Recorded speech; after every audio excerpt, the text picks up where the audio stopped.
আমার মালিক বলেন এক শ্রেণী আমার বান্দাবান্দি দুনিয়ার ভিতরে এরকম আছে, যখন তাদের কাছে আমার আযাব ও গজবের আলোচনা করা হয়, আল্লাহ আমার গজব আযাব ও গজবের কথা স্মরণ পড়ে আমার জাহান্নামের ভয়, তাদের শরীরের চামড়াগুলা থরথর করে কাঁপে ওঠে, তাদের কলবটা বিচলিত হইয়া যায়।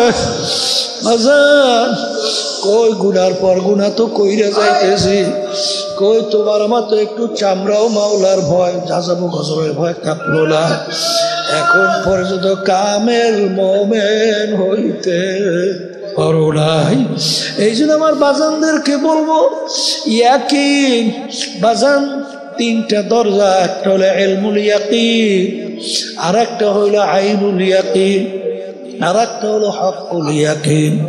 এই যে তরিকার সবক শোনেন, এই যে তরিকার 5টা ঔষধ বাজা, সকাল সন্ধ্যা আল্লাহর জিকির করা, 2 নম্বর ঔষধ আল্লাহর ওলিদের কিতাব পড়া, 3 নম্বর ঔষধ বাজার সাপ্তাহিক তালিম হালকা জিকিরে উপস্থিত থাকা, মাসিক ইজতেমা কষ্ট করে সব গুজারাতে হাজির থাকা, 5 নম্বর চরবনায় যে বছরে 2বার মাহফিল ব্যাটারি চার্জ বাজান, সেখানে বিনা ওজরে কামাই না দেওয়া বাজান। এই যে তরিকার সবক আল্লাহর কুতুবেরা তোমার আমার জন্য রাইখা গেছে, এই সবক আদায় করার পরে আল্লাহর ফজল ও করমে ইয়াকিন বাড়তে বাড়তে আল্লাহর ফজল ও করমে হকুল ইয়াকিনে যাইয়া পয়সা যায় বাজার। এই রাস্তায় না চললে বোঝানো যাবে না, এই রাস্তায় চইলা দেখো, সব পালন কইরা দেখো, দিনের দিন আল্লাহর ফজল ও করমে তোমার দেল নেকের দিকে ঝুঁকবে,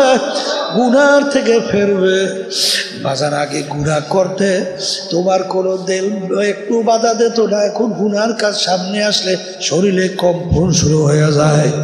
মুসা আলাইহিস সালামের জামানায় বড় লোকের বাড়ির পাশে গরিব বেচারার বাড়ি, ঘরে কোনো খাবার নাই, বাচ্চাগুলা পেটের ক্ষুধায় কান্না, ছটফট করে মা বাচ্চাদের কান্না সহ্য করতে পারে না, পাশের বড় লোকের বাড়ি যাইয়া বলে ভাই আমার বাচ্চাগুলো পেটের ক্ষুধায় মারণা পড়লো, আমাকে তো খাবার দাও, বাচ্চাগুলোকে খাওয়াবো, বাচ্চাগুলো খাবে তারা সুস্থ হবে। ওই বদমাইশ বলে তুমি যদি আমার সঙ্গে খারাপ কাজে অপকর্মে লিপ্ত হইতে পারো তাইলে তোমাকে আমি খানা দেব। ওই আল্লাহর বান্দি আল্লাহর ভয়, আল্লাহর আযাব ও গজবের ভয় ওখান থেকে চলে আসছে, আইসা দেখে বাচ্চাগুলো এখন শ্বাস টানতেও পারে না, মরে মরে অবস্থা হয়ে গেছে। মায়ের সামনে বাচ্চা মারা যাবে, কোনো মা সহ্য করতে পারে না, পাগলের মতো দিক বিদিক হারাইয়া আবার আল্লাহর বাদী দৌড় দিয়া বলে তোমার প্রস্তাবে রাজি, তাড়াতাড়ি খানা দাও, বাচ্চাগুলো বাঁচুক।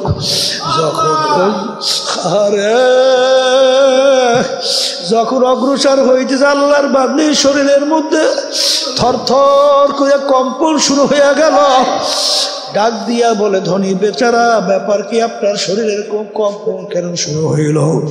তখন আল্লাহর বান্দি বলে আল্লাহর ভয়, আল্লাহর ভয়, আমি আযাব গজবের ভয়।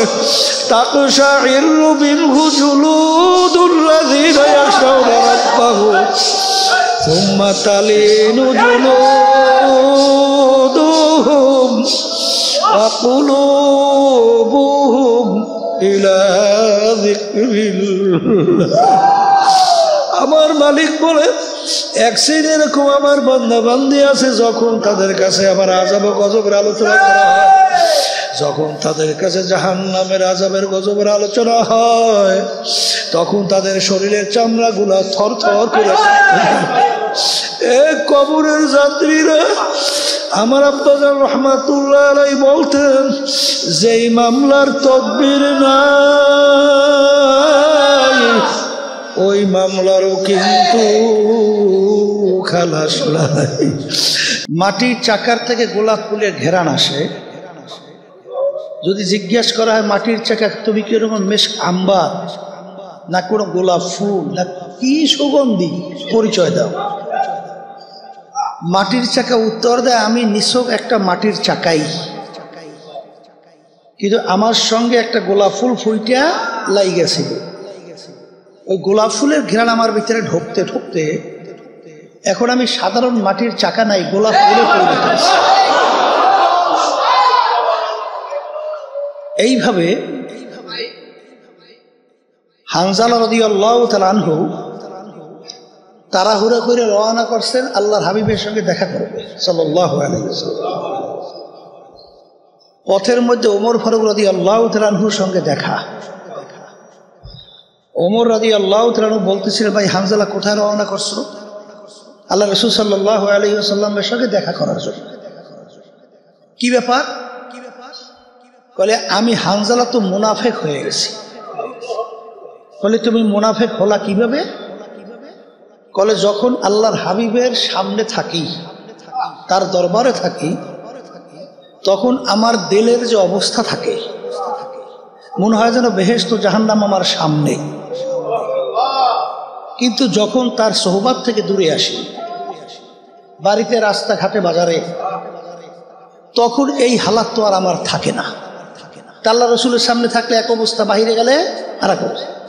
এর একটা মুনাফিকি চরিত্র। এই সমস্যার জন্য আল্লাহ রসুলের কাছে যাইয়া বলবো কি সমাধান?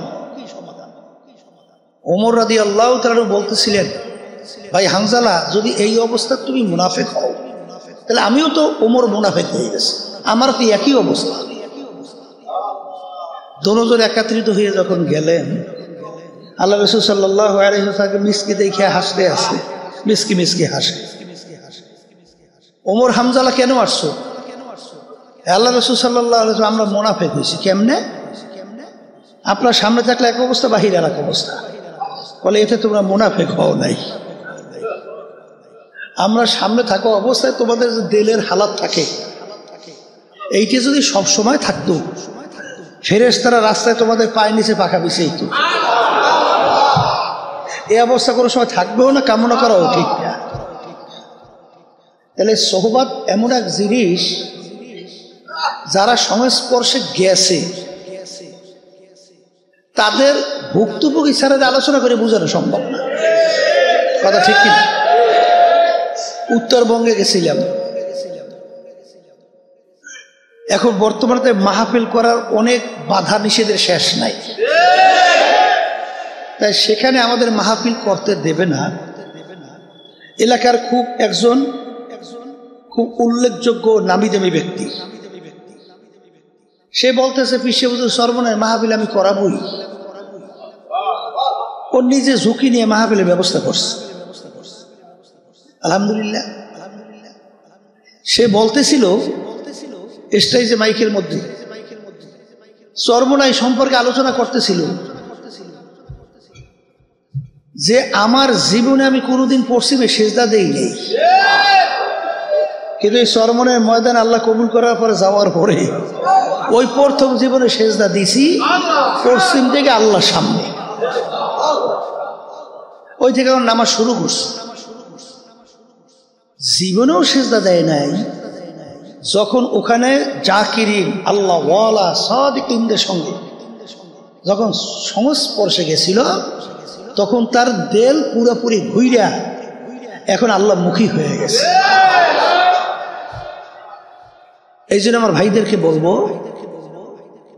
এক শ্রেণী আমার বাজানরা কিন্তু আছে, তারা কিন্তু মূলত হক্কানি আলেমদের সাথে সম্পর্ক রাখে না, তাদের কাছে যায় না, তাদের পরামর্শও নেয় না। অনেকে একটু বোঝে বেশি, তো বেশি বুঝতে চালাক, চালাক কিন্তু ধরা খায় রাস্তায় রাস্তায়। ওই বাংলাদেশের এক মন্ত্রী দোয়া করতেছিল, শুনছেন না? কি দোয়া করতেছিল? আল্লাহ আমার নেতা শেখ মুজিবুর রহমানের জন্যে জাহান্নামের মধ্যে একটা উঁচু জায়গা, ভালো জায়গা আপনি একটু নির্ধারণ করে দিয়ে। কির মধ্যে দেবে? কন্যা জাহান্নামের ভিতরে, আর নেতার জন্য ভালো একটা জায়গা চাই। এই বাংলাদেশের এক নেতা বলছিল আমার বাপের জানাজা নামাজ হুজুরকে পড়ান লাগবে না, আমার বাপের জানাজা নামাজ আমিই পড়াইতে পারবো। বেশ, বাপের জানাজা নামাজ যদি নিজে পড়ায় ছেলে ভালো তো, কিন্তু জানাজা নামাজ পড়াইতে হলে দোয়া করা তো শেখা লাগবে, জানা তো লাগবে, বোঝা লাগবে, নাহলে তো উল্টে ফুলে দোয়া করবে জাহান্নামের ভিতরে একটা ভালো জায়গা করিয়ে দেবে। আরবি শব্দের ভিতরে টান কম বেশির ভিতরে অর্থ পরিবর্তন হয়ে যায়। আমরা জিকির করি লা ইলাহা ইল্লাল্লাহ, লা যদি টাইনা না পড়ে, লা ইলাহা ইল্লাল্লাহ মানে আল্লাহ বাদে কোন মাবুদ নাই, অর্থাৎ আল্লাহ ছাড়া আর কোনো সৃষ্টিকর্তা নাই, রিজিকদাতা নাই, এই মারুন নেবাসুইন মালিক কেউ নাই, আল্লাহু আকবার, সবচেয়ে বড় আমার আল্লাহ, এর চেয়ে বড় কেউ নাই। কি কিন্তু লা নাটাই না যদি কেউ পড়ে, অর্থ হইবে আল্লাহ ছাড়া আরো মাবুদ আছে, আল্লাহ ছাড়া রিজিক দেওয়া অনেক আছে। কি কথা ঠিক না বেঠিক? এই জন্য আমার ভাইদেরকে বলবো একটু পরীক্ষা করে দেখেন, আল্লাহ হুকুম করছে তোমরা সাদিকিন বান্দাদের সঙ্গী হও। সাদিকিন বান্দাদের সঙ্গী না হওয়া পর্যন্ত এইটা অত আলোচনা করে বোঝানো যাইবে না। বাস্তবতা তো আছেই, আপনি নামাজের সঙ্গে যদি ওঠা বসা করেন তাহলে দেখবেন আপনার কিন্তু নামাজ পড়তে মন চায় না? একটু জাকিরের সঙ্গে যদি আপনি একটু ওঠা বসা করেন, চলাফেরা করেন, একটু আল্লাহর জিকির করতে মনে চায় না? চায়।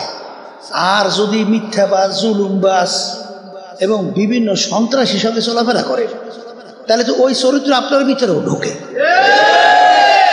এই জন্য আল্লাহর হুকুম পালন করা লাগবে।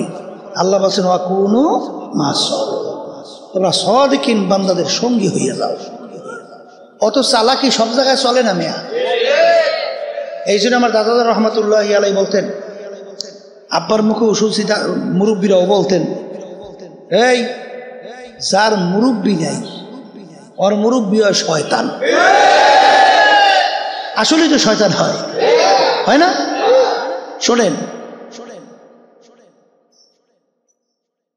আল্লাহ রসুল সাল্লাল্লাহু আলাইহি ওয়াসাল্লাম একদিন দেখেন মসজিদের বাহিরে দরওয়াজায় ইবলিস শয়তান দাঁড়াইয়াছে।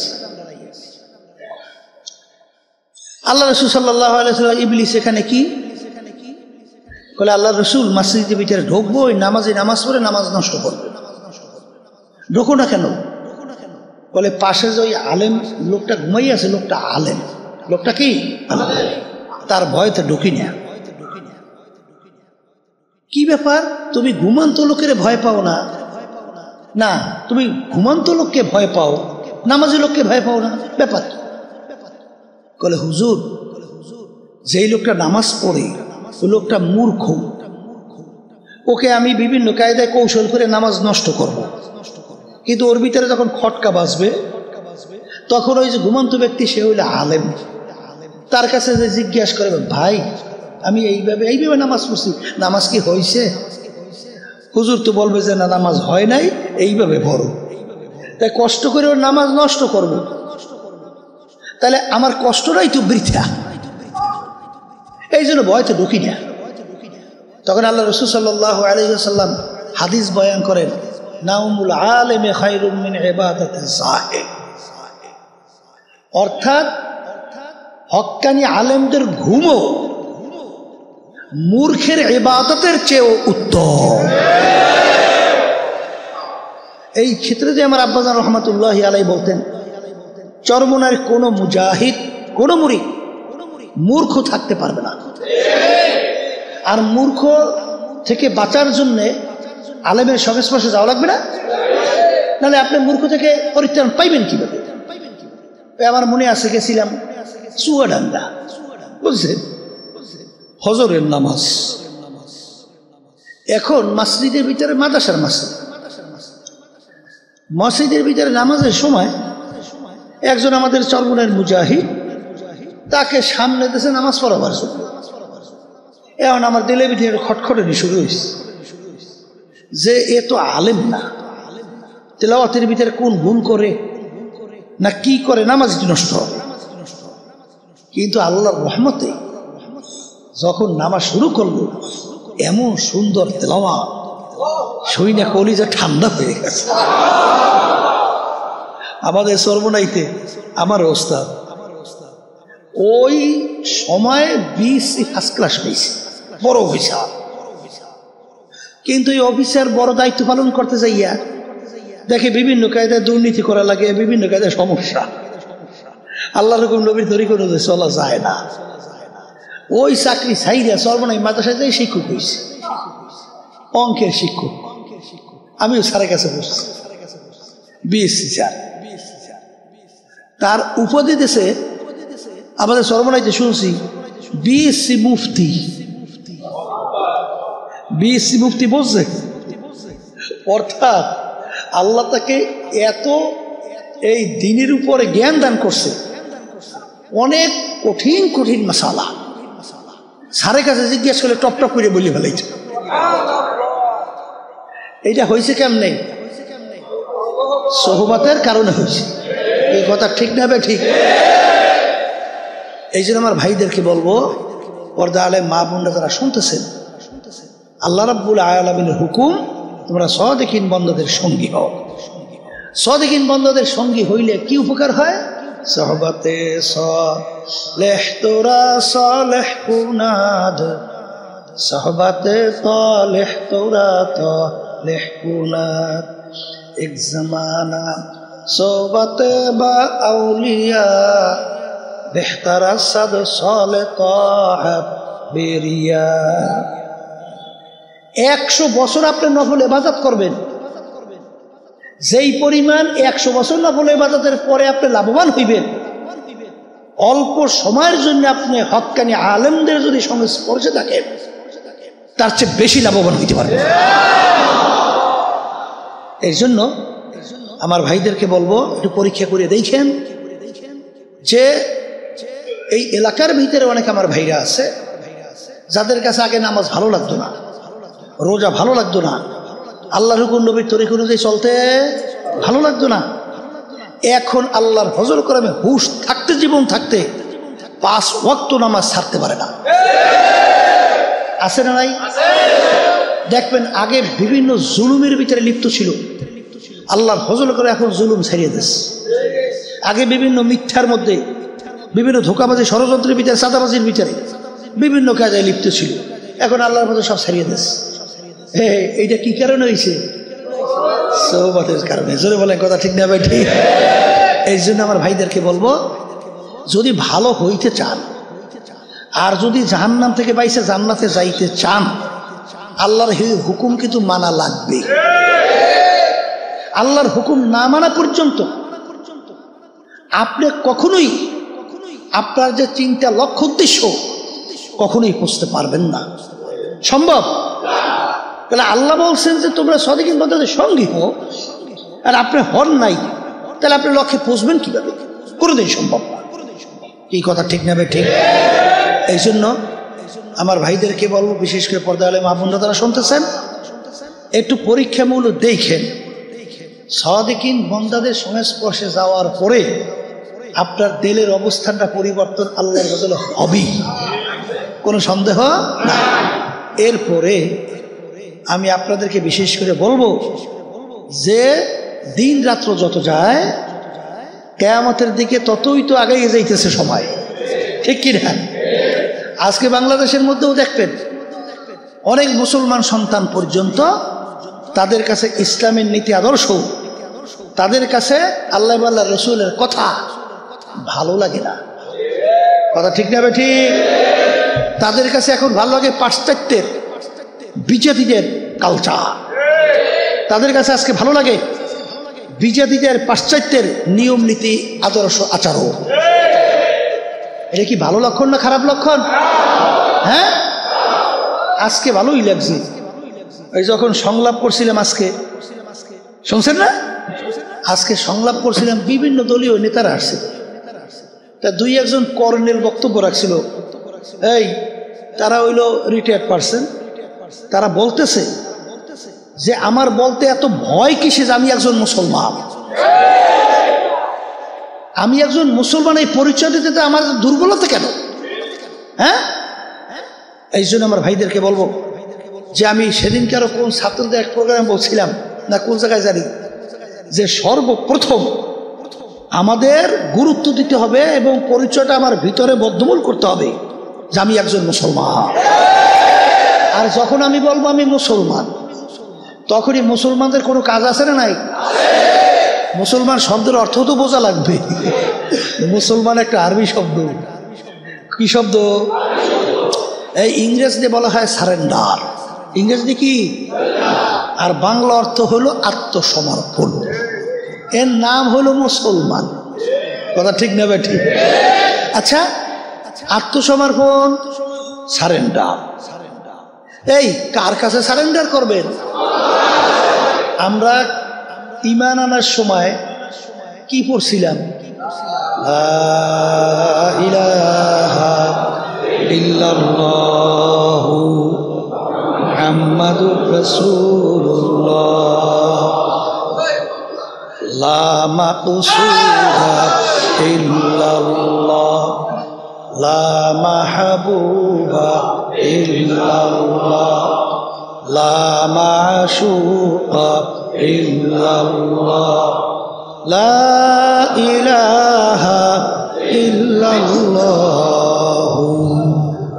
মুহাম্মাদুর রাসূলুল্লাহ। কবি এক কথায় বুঝাতে দিয়ে বলছিলেন, হে মুসলমান, না আমেরিকা লা লন্ডন সে হুলফাত, না আমেরিকা লা লন্ডন সে হুলফাত, আমি মস্তে মদিনা কর খোদায়া। এ মুসলমান সন্তানেরা, আমাদের রাস্তা তো আমেরিকা লন্ডন বিজাতিদের কালচার এবং তাদের নীতি আদর্শ এবং তাদেরকে ফলো করা, এই রাস্তা আমাদের না। এই রাস্তা কি আমাদের? আমাদের রাস্তা হলো মদিনা শরীফ ঘুমাইয়া আছে, মুহাম্মাদুর রাসূলুল্লাহ সাল্লাল্লাহু আলাইহি ওয়াসাল্লাম। আমাদের রাস্তা হলো সেই আল্লাহর হাবিবের আনিত সেই নীতি আদর্শের রাস্তা। কথা ঠিক কিনা? মুসলমান দাবি করব ঠিকই, কিন্তু কাম মুসলমান করব না। কাম মুসলমান করব না। আমার দাদাজানের ক্যাসেটের বয়ানে শুনছাম, মুরব্বীরা অনেক সময় বলে, আচ্ছা আপনারা যারা মাহফিলে আসছেন, আপনাদেরকে যদি জিজ্ঞাসা করি আপনারা বেহেশতে যাইতে চান কে কে, জাহান্নাম থেকে বাঁচতে চান কে কে? আচ্ছা, একজনও বাদ আছে না? সবাই হাত উঠেছে, সবাই হাত উঠেছে না? এখন দাদাজান রহমাতুল্লাহি আলাইহি বলেন, মাশাআল্লাহ, আমি খুব খুশি হয়েছি, আলহামদুলিল্লাহ, আপনারা সবাই বেহেশতে যাবেন। এটা ভালো কথা না? কথা বলেন না কেন? না খারাপ কথা? এই আশাটা থাকা লাগবে না? কিন্তু বাজান, আপনাদের কাছে আমি একটা প্রশ্ন রাখলাম, আপনারা উত্তর দিয়ে। কি প্রশ্ন? আপনার বাড়ির পাশে হিন্দু হরিচরণ, নাম কি?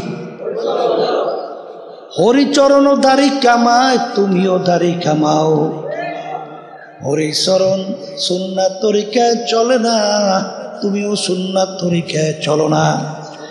হরিচরণ হিন্দুর বিবি পর্দা নাই, তোমারও বিবি পর্দা নাই। হরিচরণ হিন্দু পর্দা করে না, তুমিও পর্দা করো না। হরিচরণ কোনটা হারাম কোনটা হালাল এইটা তমিজ পার্থক্য কইরা খায় না, চলে না। তুমিও পার্থক্য কইরা খাও না, চলো না। এক কথায় হরিচরণ মিথ্যাবাজি করে, জুলুমবাজি করে, চাঁদাবাজি করে, গুণ খুম অনেক কিছু যার দরকার তাই করে। হুবাহু ওই কাজটা তুমিও করো। এখন তোমার কাছে বিচার রাখলাম, হরিচরণ যখন নাকি তোমার বাড়ির পাশের মসজিদের মধ্যে মুয়াজ্জিন আল্লাহর পক্ষ থেকে যখন তোমাকে দাওয়াত দেয়, আসসালাতু খায়রুম মিনান নাওম, ঘুম হইতে নামাজ ভালো। আমিও আমার মালিক বলেন যে আল্লাহু আকবার, আমি তাকাইয়া তাকাইয়া দেখি হরিচরণও নাকটাই না ঘুমায়, তুমিও নাকটাই না ঘুমাও। তুমিও মসজিদে যাও নাই, আমার হুকুম পালন করো নাই। জহুরে তোকে ডাকছি পাই নাই, আসরে ডাকছি তোকে আমি পাই নাই, মাগরিবের সময় ডাকছি তোকে আমি পাই নাই, আর এশায় ডাকছি পাই নাই, রমজানের রোজা রাখার জন্য বলছি তুই রমজানের রোজা রাখো নাই, পর্দা আমার হুকুম ফরজ, তোদেরকে পর্দা করার জন্য বলছি তোরা পর্দা করো নাই, হারাম হালাল তমিজ পার্থক্য করে ইমতিয়াজ কইরা খাওয়া চলার জন্য বলছি, তুই সেইটা করো নাই, মানো নাই। এক কথায় মিথ্যা বলতে মানা করলাম, তুই মিথ্যা বলো, জুলুম করতে নিষেধ করছি, জুলুম করো, পরের মাল ঠগাইয়া ক্ষমতা পাইয়া নিজের সম্পদ বাড়াইতে চিন্তাও করো না। এখন আমার দাদাজান বলেন, ভাই এখন তুমি বিচার করো, কিয়ামতের ময়দানে আমার মালিক যদি তোমাকে বেহেশতে নেওয়া লাগে, তোমার বাড়ির পাশের হরিচরণ কি দোষ করলো, ওকে কেন বেহেশতে নেওয়া যাবে না? এই জন্য আমার বাজানদেরকে বলবো, পর্দার মা বোনদেরকে বলবো, বাজান দুনিয়া সম্পর্কে একটু মাঝে মাঝে একটু মুরাকাবা করো, আখিরাত সম্পর্কে একটু মুরাকাবা করো, অর্থাৎ চিন্তা করো, তারপর দুনিয়া থেকে বিদায় নিয়ে কবরে রওনা করো। কারণ হে কবরের যাত্রীরা, দুনিয়ার যে কোনো কাজের মধ্যে একবার নয়, দুইবার নয়, পাঁচবার যদি ঠগো, আবার ওই কাজের ভিতরে চেষ্টা করলে জিতবার আশা করা যায়। ম্যাজিস্ট্রেট কোর্টে কেস করিয়া যদি ঠগো, জজ কোর্ট, হাইকোর্ট, সুপ্রিম কোর্ট, আন্তর্জাতিক কোর্ট, প্রেসিডেন্ট কোর্টের ভিতরে আপিল কইরা জিতবার আশা করা যায়। কিন্তু এ কবরের যাত্রীরা, তোমার আমার সামনে আখিরাতের 5টা মামলা দাঁড় হইয়া আছে। এই মামলায় যদি খোদা না খাস্তে একবার কেউ ঠইগে বস, আর দ্বিতীয়বার দুনিয়াতে আইসা আপিল কইরা জিতবার কিন্তু আর আশা নাই। বাজানদেরকে বলবো, মাঝে মাঝে একটু চক্ষু বন্ধ করো, তারপর বিদায় নিয়ে কবরের দিকে পা বাড়াও। বাজান, যেই সম্পদের পিছনে পড়ছো, যেই ক্ষমতার পিছনে পড়ছো, যেই সম্মানের পিছনে পড়ছো, যেই গাড়ির পিছনে পড়ছো, যেই বাড়ির পিছনে পড়ছো, যেই নারীর পিছনে পড়ছো, একটু মাঝে মাঝে চক্ষু বন্ধ কইরা একটু মাঝে মাঝে চিন্তা কইরা দেখো, মরণ তো একদিন লাগবে। কারণ আজ পর্যন্ত দুনিয়ার ইতিহাস পইরা দেখো, যত বড় নেয়া বলো, যত বড় লোক বলো, যত বৈজ্ঞানিক দার্শনিক বলো, কেউ কিন্তু মউতের হাত থেকে কেউ রেহাই পায় নাই, কোনদিন পাবে না। বাজান ভালো কইরা বোঝো, আমার মালিক কেমন জানি, তার নাফরমান বান্দা বান্দির আচরণ দেখে আমার মালিক ডাক দিয়া বলে, হারে কবি মালিকের ভাষায় ডাক দিয়া দিয়া বলে, এই আব্দুল করিম হে রহিমা খাতুন, আরে আমার মালিক কেমন জানি বলে, যখন তোমার কেউ ছিল না তখন ছিলাম আমি, এখন তোমার সব হয়েছে, বড় হয়েছি। এ বান্দা বান্দি মনে রাখিস, আবার যখন তোমার কেউ রবে না, তখন রব আমি। আমার কাছে আসতে হবে, যতই ভাবো তুমি। কিন্তু এ বান্দা বান্দি মনে রাখিস, তোদেরকে আমি দুনিয়ার ভিতরে পাঠাইছি পরীক্ষার হলে পরীক্ষা দেওয়ার জন্যে, পরীক্ষার হলের ভিতরে পরীক্ষা দেওয়ার জন্যে স্বাধীনতা দরকার আছে না নাই? বাজান পরীক্ষার হলে ছাত্রছাত্রী পরীক্ষা দেয়, বাজান 3 ঘন্টার জন্য সময় দেওয়া হয়, বাজান পেপারও দেওয়া হয় প্রশ্ন দেওয়া হয়। আরে কেউ যদি নিরিবিলি সময় পাইয়া যদি পরীক্ষা প্রশ্নের উত্তর ঠিক মতো না দেয়, যদি গল্প কাহিনী লেখা সময় নষ্ট করে, এক পর্যায়ে ফলাফল যখন বের হবে দেখবে ছাত্রছাত্রী ফেল করছে। এখন লজ্জায় মানুষের সামনে মুখ দেখাতে পারে না, ঘরের দরজা বন্ধ কইরা কাঁদে, কেন সময়টাকে নষ্ট করে ফেললাম। ঠিক বাজান রে, তোমাকে আমাকে মালিক পাঠাইছে, দুনিয়াতে আমার মালিক পাঠাইছেন পরীক্ষার হলে পরীক্ষা দেওয়ার জন্য, পরীক্ষার হলে পরীক্ষা নেওয়ার জন্য। আমার মালিক বলে আমি তোমাদেরকে স্বাধীনতা দান করলাম, কারণ স্বাধীনতা না থাকলে পরীক্ষা দেওয়া যায় না। পরীক্ষার হলে স্বাধীনতা দিয়া তোমাদেরকে আমি দুইটা রাস্তা দেখাইলাম, হাদাইনাহুম নাজদাইন, একটা জান্নাতের রাস্তা আর একটা জাহান্নামের রাস্তা। দুনিয়ার স্বাধীনতার ভিতরে তুমি যেই রাস্তায় চলতে চাবা, তোমাকে সেই রাস্তায় চলার শক্তি আমি দান করব। আর যদি বেহেশতের রাস্তায় চলতে চাও, সেই রাস্তায় চলার তৌফিক আমি তোমাকে দান করব। আর কেউ যদি স্বাধীনতা পাইয়া জাহান্নামের রাস্তায় চলতে চাও, আমি স্বাধীনতায় বাধা তোমাকে দেব না, ওই রাস্তায় চলার শক্তি আমি দান করব। এ আল্লাহর বান্দারা ফিরআউন মাওলার সঙ্গে চ্যালেঞ্জ করলো, খোদাই পর্যন্ত দাবি করলো, বনে ইসরাইলের ছেলে সন্তানগুলো ধৈরা ধৈরা জবাই করলো। এত শক্তিধর, তাকে বলার দ্বিতীয় কোনো শক্তি নাই। ফিরআউনের কথা নীল দরিয়ার পানি ভাটা জোয়ার হয়। ফিরআউনের বাড়ির দরজা এমন একটা গাছ ছিল, যে কোনো রোগের নিয়াত কইরা খাওয়ার সঙ্গে সঙ্গে রোগ ভালো হয়ে যাইত।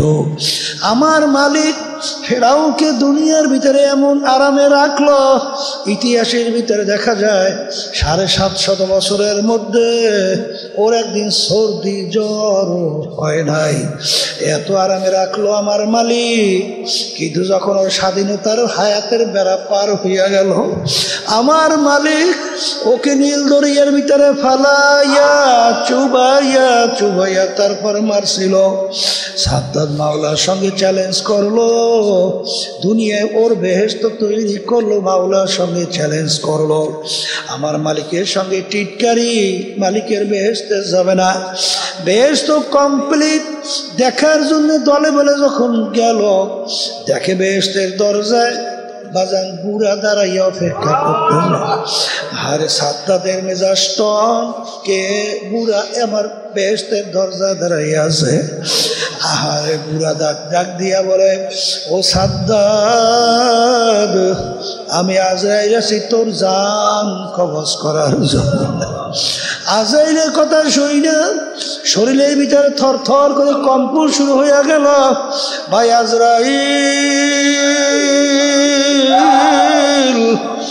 বড় শখ করে বেহেশত তৈরি করছে, একটা নজর দেখার সুযোগ দাও।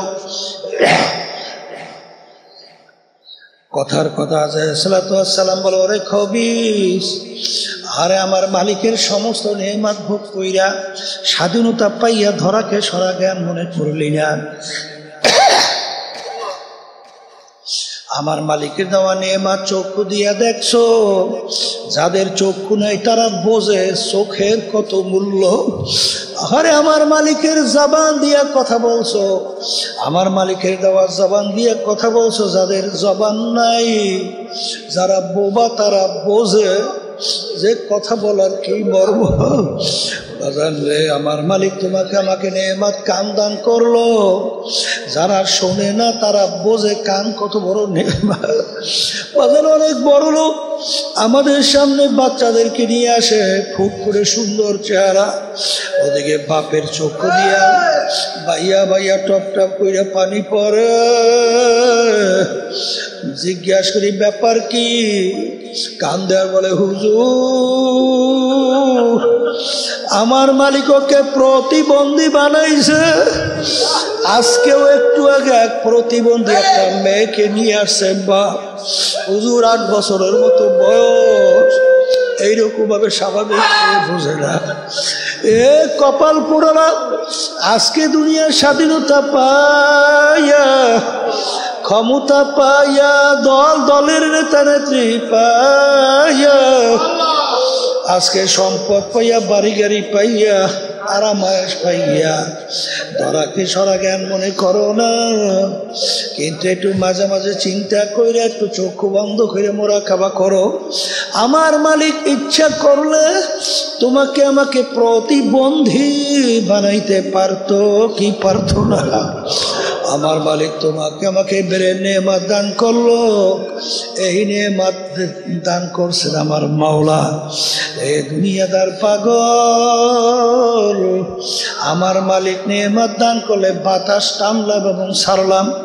বাজান আমার মালিক যদি 5 মিনিটের জন্য বাতাস বন্ধ কইরা দেয়, বর্মে আর থাকবে না, প্রেসিডেন্টগিরি আর থাকবে না, সব লাশ হইয়া পইরা থাকবে।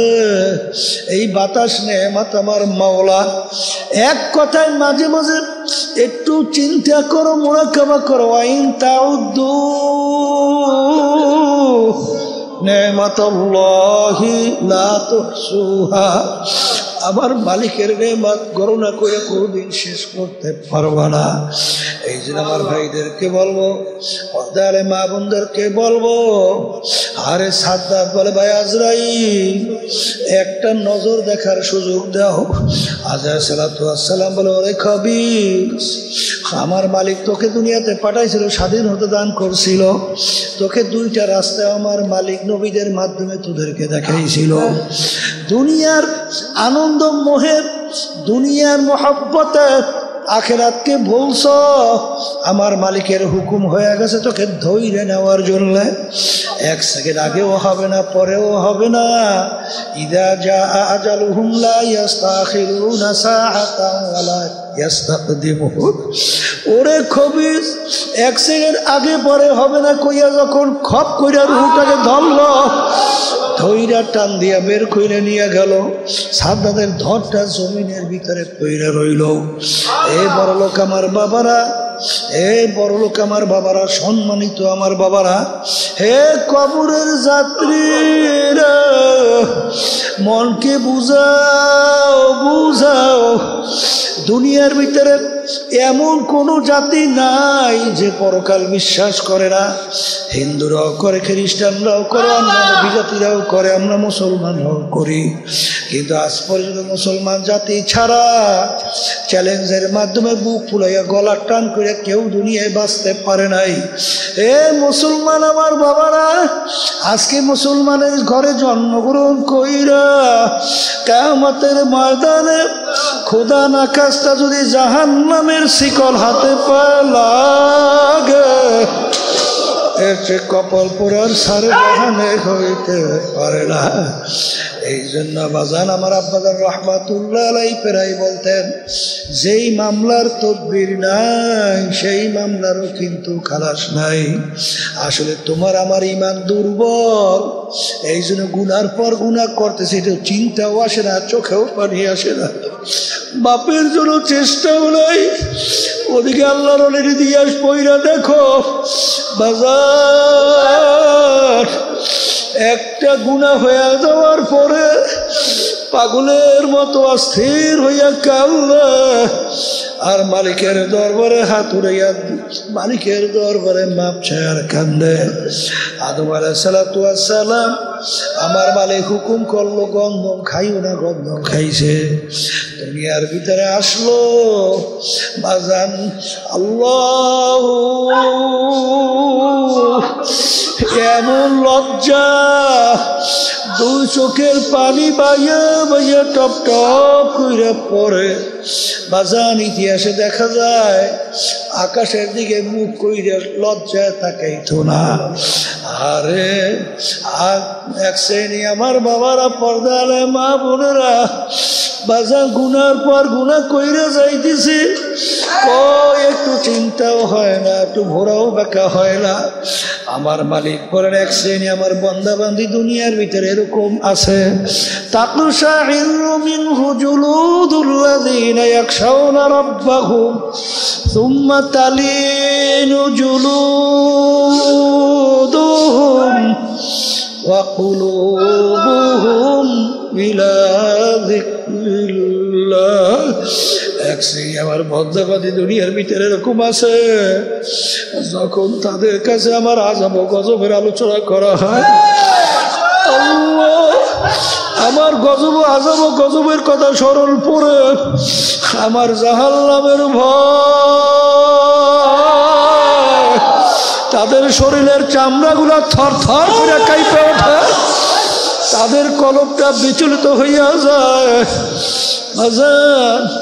কই গুনার পর গুনা তো কইরা যাইতেছি, কই তোমার মতো একটু চামড়াও মাওলার ভয় আযাব গজবের ভয় কাঁপলো না, এখন পর্যন্ত কামেল মোমেন হইতে পারো নাই।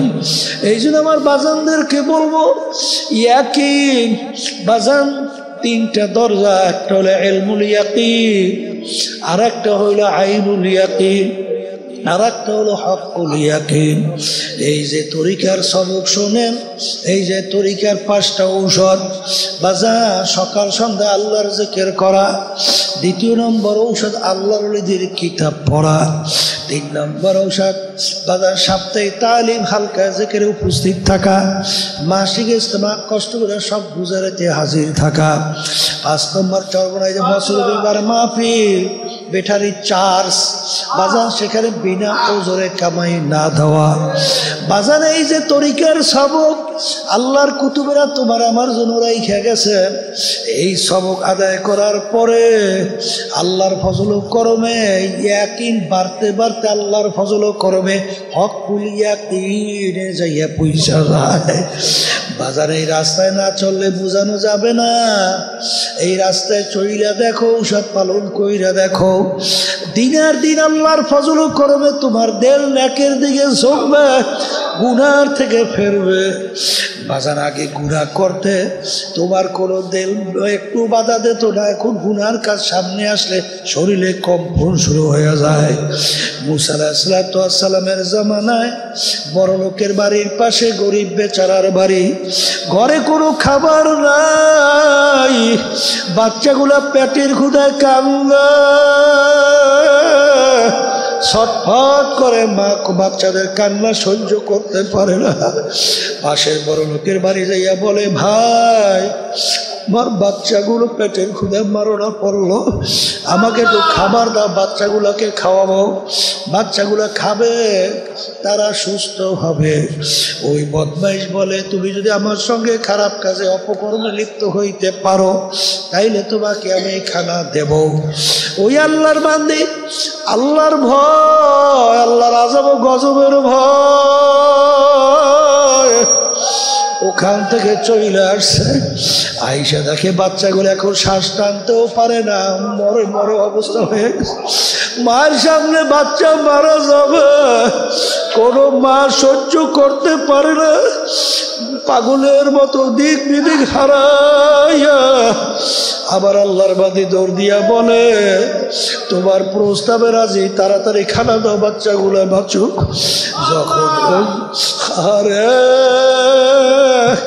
যখন অগ্রসর হইতেছে আল্লাহর বান্দির শরীরের মধ্যে থরথর করে কম্পন শুরু হয়ে গেল, ডাক দিয়া বলে, ধনী বেচারা ব্যাপার কি, আপনার শরীরের কম্পন কেন শুরু হইল? তখন আল্লাহর বান্দি বলে, আল্লাহর ভয়, আল্লাহর ভয়, আমি আযাব গজবের ভয়। তাকশাইরু মিনহু জুলুদুল্লাযীনা ইয়াখশাউনা রাব্বাহুম সুম্মা তালিনু জুলুদুহুম ওয়া কুলুবুহুম ইলা যিকরিল্লাহ।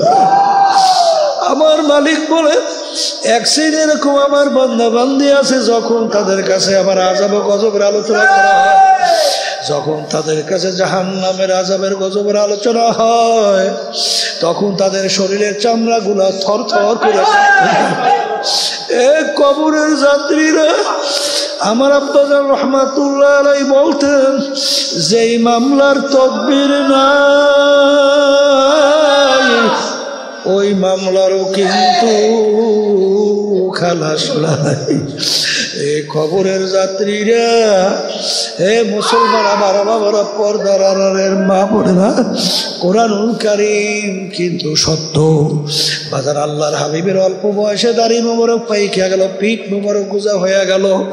সাহাবায়ে কেরাম বলেন, হে আল্লাহর রাসূল, এত অল্প বয়সে আপনি দাড়ি মোবারক কেন পাইকা গেল, আপনার পিঠ মোবারক কেন গুজা হয়ে গেল? আল্লাহর রাসূল বলে, ও আমার সাহাবারা, আমি রাসূল যা দেখি তোমরা তো দেখো না, আমি রাসূল যা জানি তোমরা তো জানো না। আরে আমার মালিক নাফরমান, বেনমাজি, হারামখোর, সুদখোর, ঘুষখোর, জুলুমবাজ, মিথ্যাবাজ, যারা আল্লাহর হুকুম আমার তরিকা অনুযায়ী চলে না, তাদের ব্যাপারে যে আযাব গজবের ঘোষণা দিয়েছে, ওই এক সেকেন্ডে আযাব সহ্য করার শক্তি কোনো মানুষের নাই। আমার উম্মত কিভাবে জাহান্নামের আগুনে জ্বলবে, এই চিন্তা আসলে আমি রসুলের দাড়ি পাইকা গেল, পিঠ গুজা হয়ে গেল। এই কবরের যাত্রীরা, এরপরে যদি না বোঝো, মাঝে মাঝে কত ঘটনা আমার মাওলা বাংলাদেশেও দেখায়। বাজান কয়েক মাস আগে আমি কুড়িগ্রাম থেকে আসছি, চরমুনার মুজাহিদ বাজান জাকিরিন ঘুঘু মুন্সি কইয়া ডাকত, নাম ছিল বশিরউদ্দিন মুন্সি। বাজান দুনিয়া থেকে বিদায় নিয়ে কবরে যাওয়ার পরে 32 বছর পরে নদীর ভাঙ্গলে যখন তার কবর ভাঙে গেল, কাপড়ের কাপড় সহ আনাম তাজা লাশ বের হইয়া আসছে। বাজার এখন উঠেইনি আব্বাজান রহমাতুল্লাহ আলাইহি তার নামে মাদ্রাসা ফজলুল উলুমের সামনে নতুনভাবে দাফন করছে। আমি কয়েক মাস আগেও সেই কবর জিয়ারত করে আসছি। এ কবরের যাত্রীরা যত ঘটনা মাঝে মাঝে কবরে কাপড়ের কাপড় সহ দেখা যায়, নেককার পরহেজগার আল্লাহ ওয়ালা ছাড়া দেখা যায় না। আবার কত কবরে আগুন দেখা যায়, সাপ দেখা যায়, বিভিন্ন নাফরমানের চেহারা, শুয়ারের চেহারা হইয়া পইরা আছে। যত দুর্ঘটনা কবরে মাঝে মাঝে দেখা যায়, বাজান বেনমাজি, হারামখোর, সুদখোর, ঘুষখোর, জুলুমবাজ ছাড়া কিন্তু দেখা যায় না। এই যে আমার বাজানদেরকে বলো, পর্দা আলে মা বোনদেরকে বলবো, মুসলমান বলতেই মন চায় গুনার থেকে ফেরবে, নেকির কাজ করবে, চোখে পানি নিয়ে কলম নরম করে কবরে যাবে, বেহেশতে যাবে। কিন্তু বাজান শয়তান এবং নাফস আম্মারা তোমার আমার পিছনে সব সময় শত্রু হিসেবে কাজ করতেছে। আল্লাহ রাব্বুল আলামিন বলেন, ইন্নাশ শাইতানা লাকুম আদুউন ফাত্তাখিযুহু আদুওয়া। শয়তান তোমাদের জাহির বাহির প্রকাশ্যে শত্রু। এই শত্রু সমল থেকে বাঁচার জন্যে, নফস আম্মারার ধোকার থেকে বাঁচার জন্যে, বাজার আমার মালিকের হুকুম আকুনু মা'আস সাদিকিন। এই জন্য আমার বাজানদেরকে বলবো, পর্দা আলে মা বোনদেরকে বলবো, দুনিয়ার যে কোনো কাজের একটা সময় থাকে, তারিখ থাকে, কিন্তু তোমার আমার মৌতের কোনো সময়ও নাই, তারিখও না। আর একবার যদি দুনিয়ার থেকে বিদায় নিয়ে কবরে যাইয়া শুইয়া বসো, আর দ্বিতীয়বার দুনিয়াতে আর ফেরত আসা যায় না। এই জন্য আমার বাজানদেরকে বলবো, পর্দা আলে মা বোনদেরকে বলবো, আমি আপনাদের জন্য দোয়া করি, আমিও দোয়া চাই। মালিক যেন আমাদের সবাইকে গুনার থেকে ফিরে নেকের কাজ কইরা, মালিকের হুকুম অনুযায়ী চইলা, আল্লাহর হাবিবের তরিকা অনুযায়ী চইলা, চোখে পানি নিয়ে কলম নরম কইরা কবরে যাওয়ার তৌফিক দান করেন, আল্লাহুম্মা আমিন। এই ঘরের মেয়ে লোকের হাত উঠাও, গুনার কথা মনে করো, দুই চোখের পানি ফেলাও, মালিকের দরবারে কান্দ,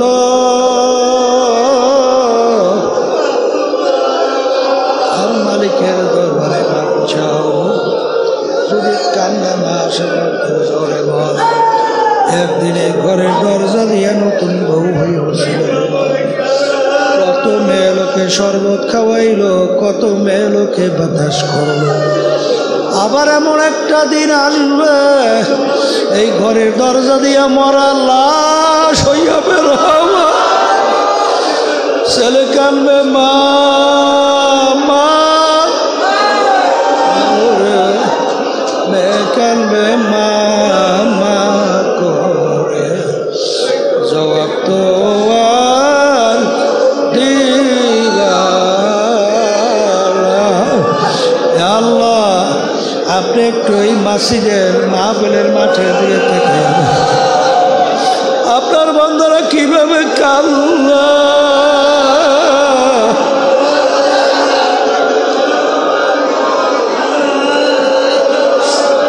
আমাদের ছেলেও মরে নাই, মেয়েও মরে নাই, করে মরছি রে, মাফ করে দেন গো মাওলা। আল্লাহ যাদের ছেলে মাহফিল হইল, যারা মাহফিলের জন্য চেষ্টা কাটে সাহায্য করলো, আমরা যারা মাহফিলে উপস্থিত হয়ে গেলাম, সবাই উপরে খাস মেহেরবানি নাযিল করেন আল্লাহ। আল্লাহ আমাদের আম্মা আব্বা দাদা দাদু নানা নানা ওই অন্ধকার কবরে যারা শুয়ে রয়েছে সবার কবরকে বেহেশতের বাগান বানায়া দাও আল্লাহ। সুবহান রাব্বিকা রাব্বিল ইজ্জাতি আম্মা ইয়াসিফুন ওয়া সালামুন আলাল মুরসালিন ওয়ালহামদুলিল্লাহি রাব্বিল আলামিন।